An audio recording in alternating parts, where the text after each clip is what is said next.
गणेशाय नमः। अथ मंगलाचरणं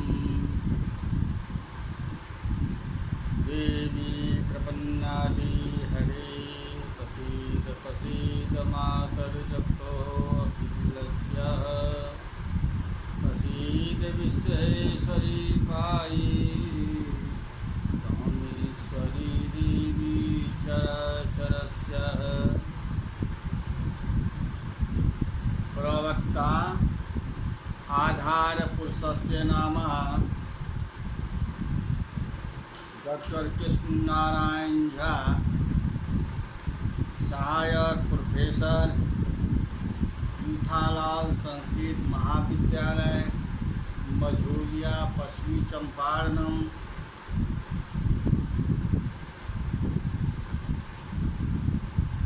कक्षा शास्त्री प्रतिष्ठा तृतीय खंड में अनिवार्य प्रथम पत्र। इसमें निर्धारित पुस्तक का नाम है संस्कृत वाङ्मय का इतिहास, जो विश्वविद्यालय द्वारा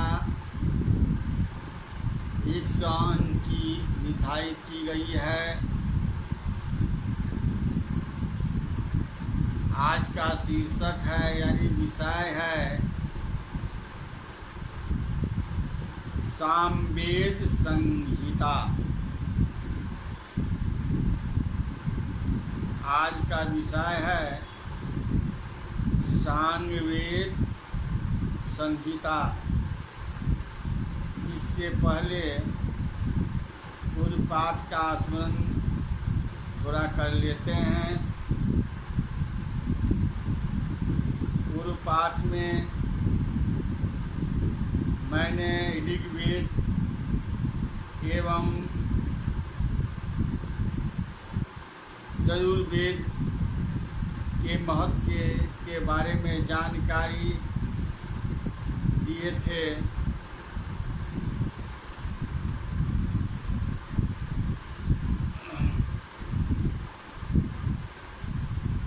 वेद में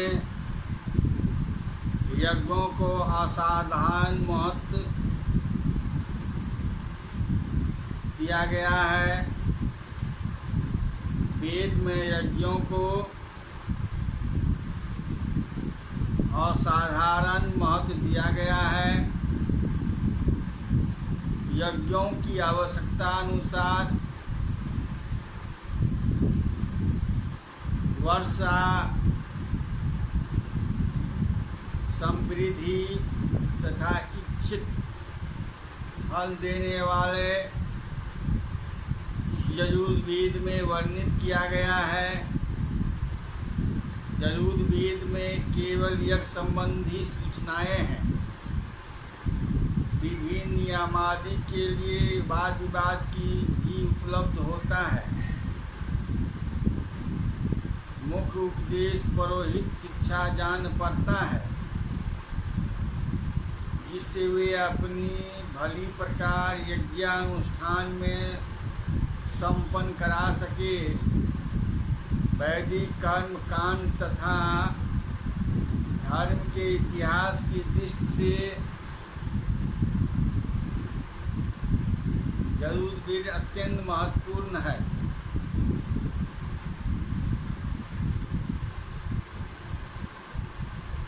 आज का विषय है सामवेद संहिता।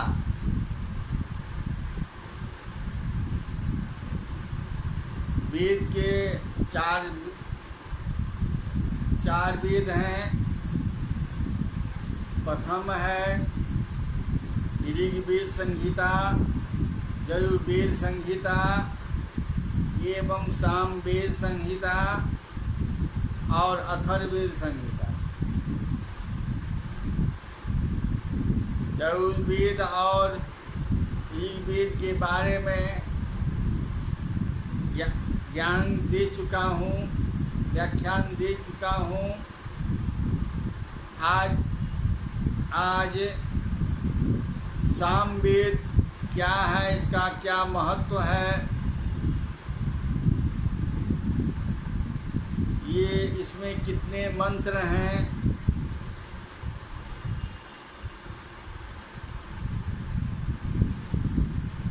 सामवेद को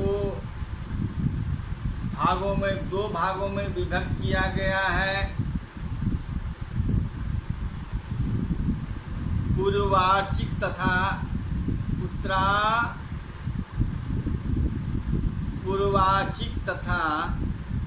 उत्तरार्चिक।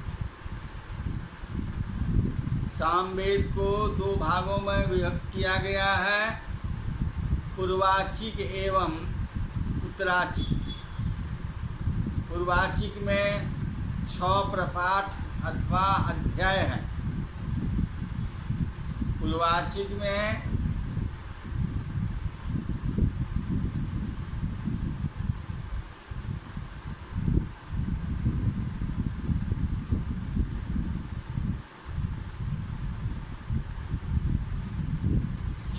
प्रपाठक अथवा अध्याय हैं।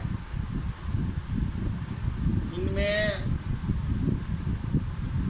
कुल मंत्रों की संख्या 650 है।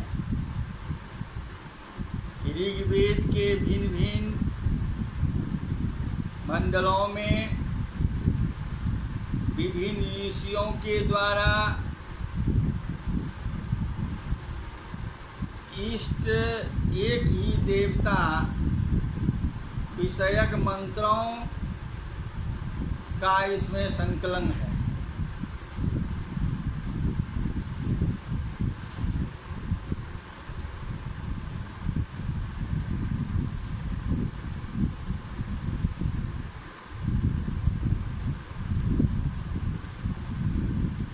यज्ञ में उद्गाता ततः देवों की स्तुति में स्वर्ग रहित मंत्र गान करता है। इस अवगात कर्म के लिए आवश्यक मंत्रों का संग्रह ही सामवेद है।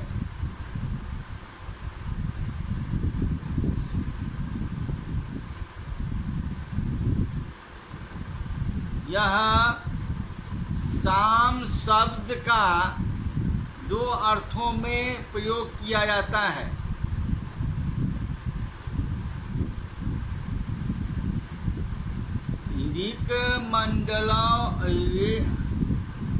ऋक मंत्रों के लिए साम शब्द का प्रयोग होता है। ऋच मंत्रों के ऊपर गाए जाने वाले गान भी साम है। इस प्रकार ऋक और साम में परस्पर अत्यंत घनिष्ठ संबंध है।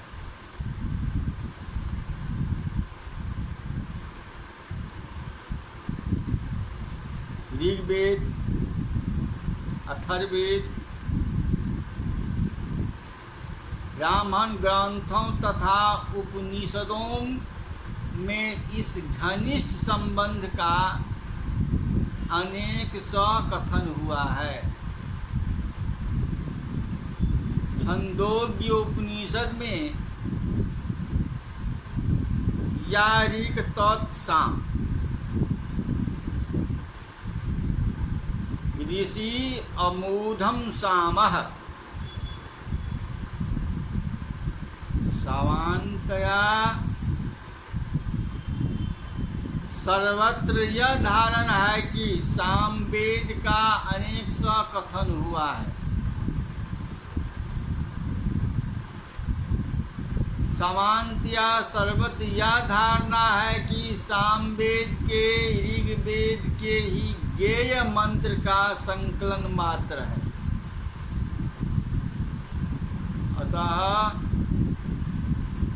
सामवेद अधिक महत्वपूर्ण नहीं है, किंतु यह धारणा नितांत गलत है, भ्रांत है। वैदिक साहित्य में सामवेद का अत्यंत महत्वपूर्ण स्थान है।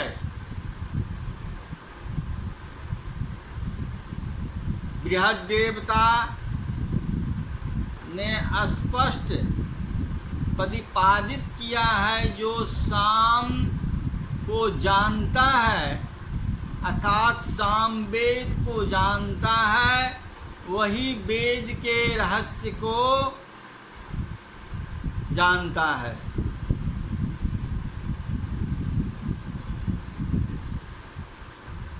कहा भी गया है, सामान्य जो वेति सह वेद तत्वम्। सामान्य जो वेति स वेद तत्वम्। भागवत गीता में भी भगवान श्री कृष्ण ने सामवेद को ही अपना स्वरूप घोषित किए हैं।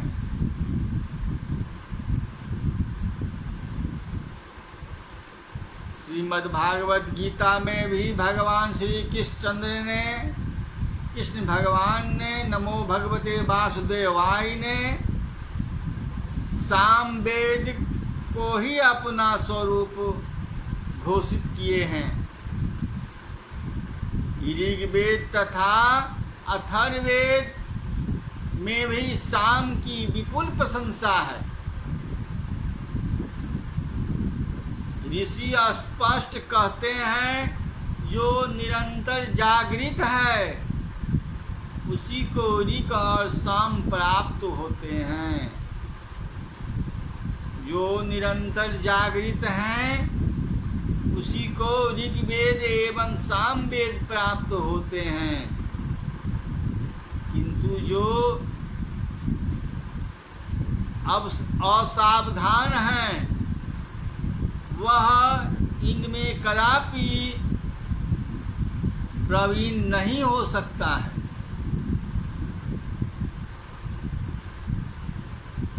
जो जागरः तं ऋचः कामयते, जो जागरः तमु समानयन्ति। सामवेद की मंत्र संख्या 1875 है। सामवेद में मंत्रों की संख्या 1875 है। इनमें ऋग्वेद से ग्रहण किए गए इस सामवेद में ऋग्वेद से लिया गया प्रश्न 1771 मंत्र हैं। अतः केवल 104 मंत्र ही सामवेद में नए हैं। 1 से 4 ही सामवेद में नए मंत्र के रूप में लिए है। ऋग्वेद के 1771 मंत्रों में ऋग्वेद में 1771 मंत्रों में 267 मंत्र पुनरुक्त के और सामवेद के 104 नए मंत्रों में 5 मंत्र पुरुषुक्त के हैं। इस प्रकार सामवेद में कुल 99 मंत्र ऐसे हैं जो ऋग्वेद में सर्वथा अपर्याप्त है।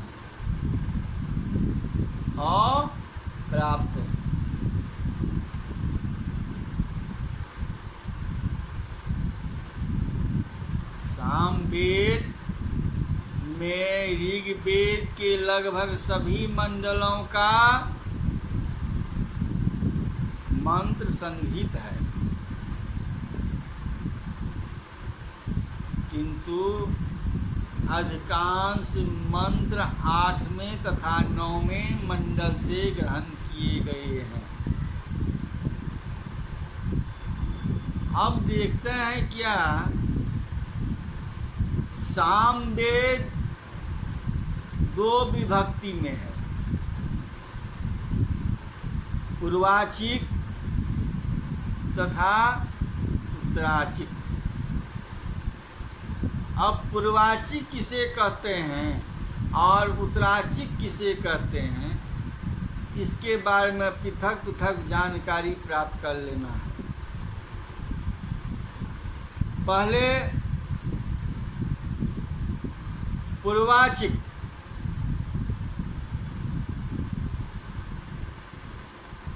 इसमें 6 अध्याय हैं तथा कुल 650 मंत्र हैं।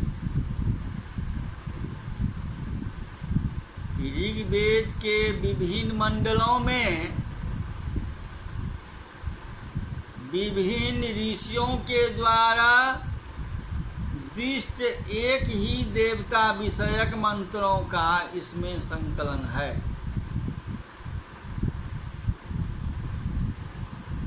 प्रथम प्रपाठक की संज्ञा आग्नेय कांड या आग्नेय पर्व है। जैसा नाम से ही स्पष्ट होता है कि इसमें अग्नि विषयक मंत्र है।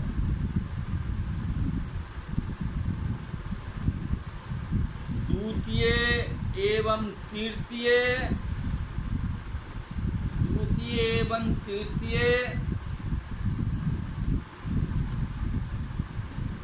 एवं चतुर्थ अध्याय के इंद्र के स्तुति परक मंत्र है।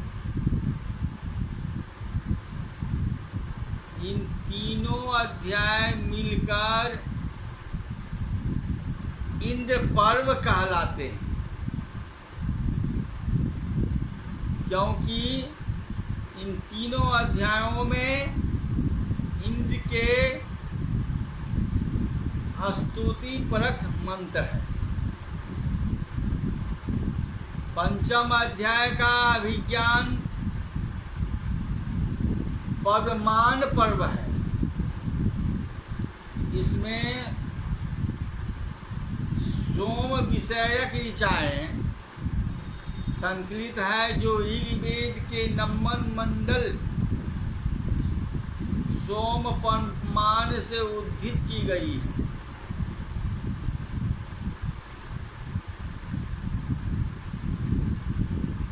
और षष्ठ अध्याय का नाम आरण्यक पर्व है। षष्ठ अध्याय में न तो देवता विषयक एकय है और न ही छंद की समानता।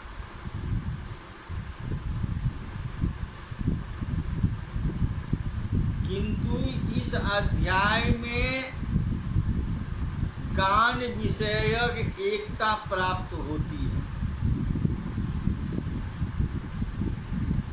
वेद का गान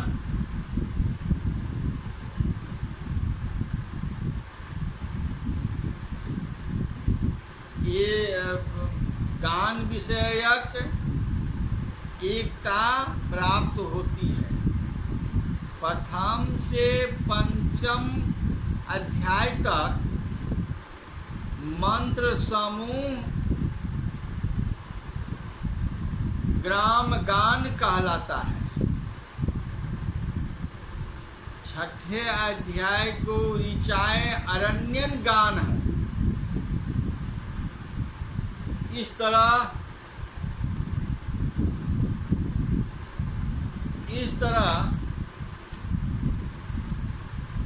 पूर्वाचिक,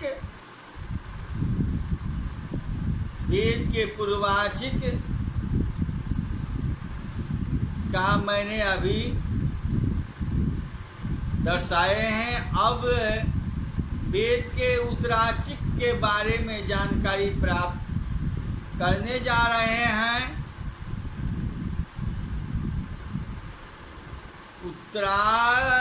उत्तराचिक 9वां अध्याय में मंत्रों की संख्या 12 से 25 है।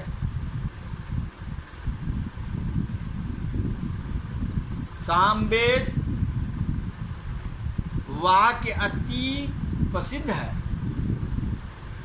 जिससे सामवेद की 1000 शाखाओं का पता चलता है, किंतु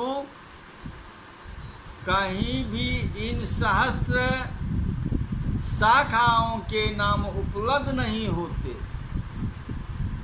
अतः अनेक विद्वानों का कथन है कि पतंजलि द्वारा प्रयुक्त बरमत शब्द का अर्थ शाखा नहीं है, अपितु इसका तात्पर्य यही है कि सामवेद के गान की 1000 पद्धतियां प्रचलित थी।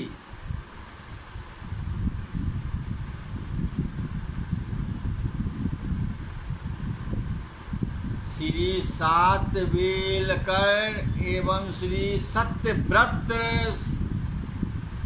सामश्री ने यही मंतव्य उपस्थापित किया है। जैमिनी गृह सूत्र ने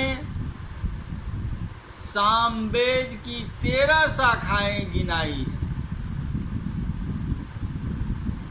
इनमें से प्रति 3 शाखाएं अभी उपलब्ध होती है। पहला शाखा है कोथुम शाखा, दूसरा है रानीय शाखा और तीसरा है जैमिनीय शाखा।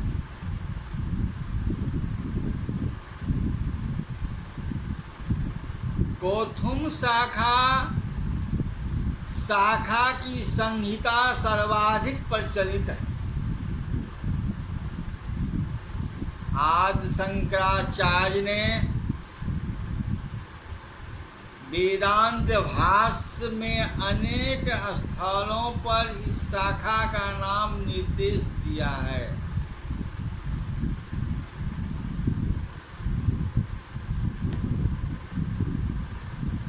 तांडव ब्राह्मण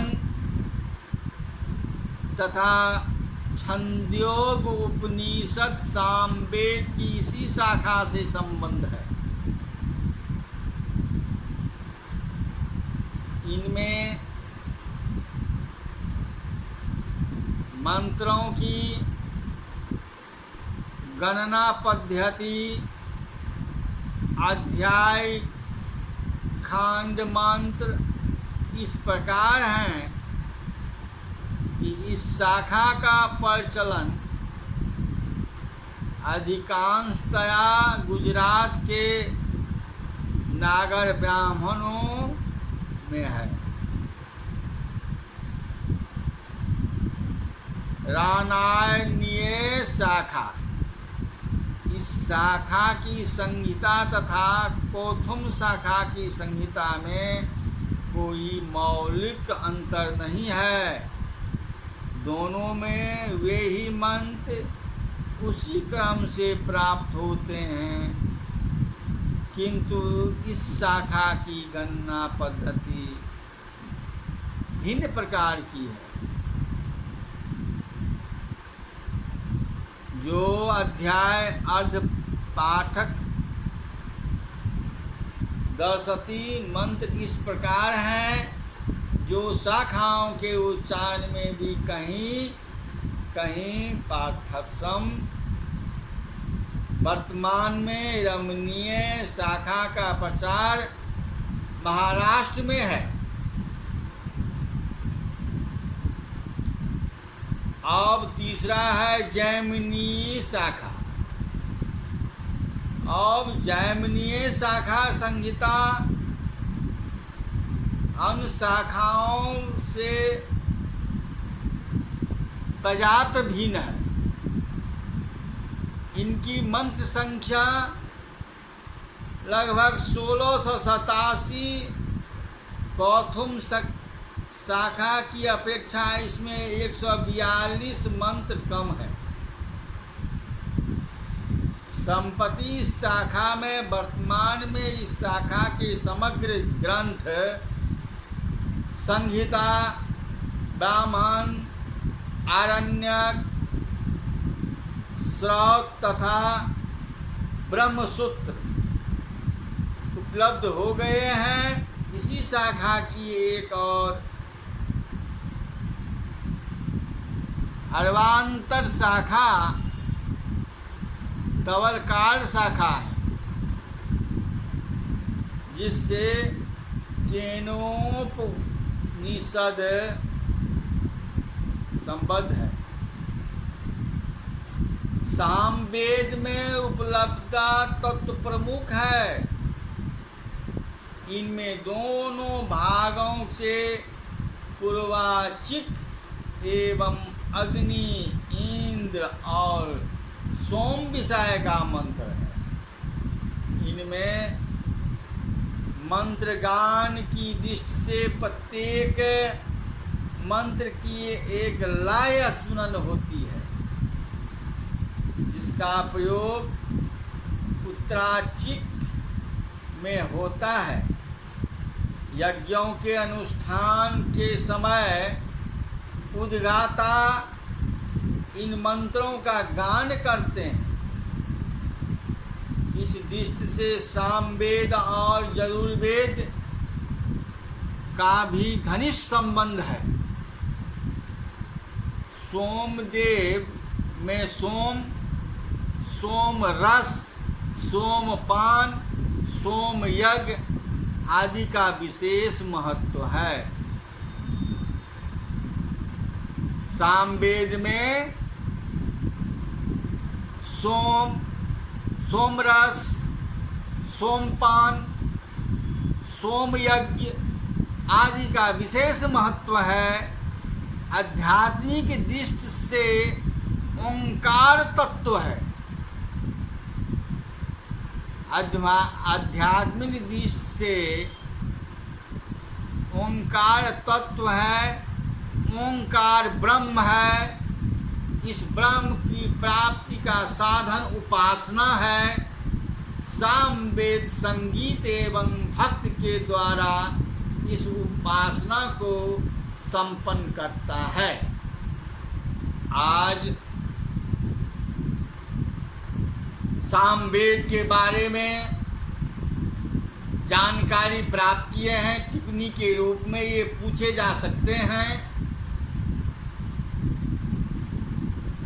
वेद के ऋग्वेद, यजुर्वेद, सामवेद के बारे में तीनों की जानकारी मैंने प्राप्त कर लिए हैं। और वेद के एक अर्थव